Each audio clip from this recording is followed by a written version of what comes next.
کوئی ایسا بندہ، کوئی ایسا ہمارا بھائی، کوئی ایسی ہماری بہن جس کو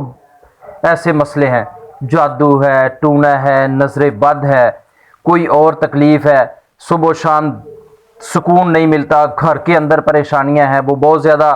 وظائف نہیں کر سکتا، کسی روحانی معالج کے پاس نہیں جا سکتا، وہ بہت زیادہ پڑھائی بھی نہیں کر سکتا، بہت زیادہ قرآن بھی نہیں پڑھ سکتا، تو صرف ایک وظیفہ لے لیں، صرف ایک وظیفہ، اللہ کے نبی صلی اللہ علیہ وسلم کی زبان اطہر سے نکلا ہوا صرف ایک وظیفہ، اور آپ کی تمام پریشانیاں، آپ کی تمام مشکلیں انشاءاللہ اللہ حل کر دے گا۔ وہ وظیفہ کیا ہے؟ اللہ کے نبی صلی اللہ علیہ وسلم نے فرمایا کہ جو بندہ صبح نماز کے بعد، فجر کی نماز کے بعد 3 دفعہ پڑھ لے، بسم اللہ الذی لا یضر مع اسمہ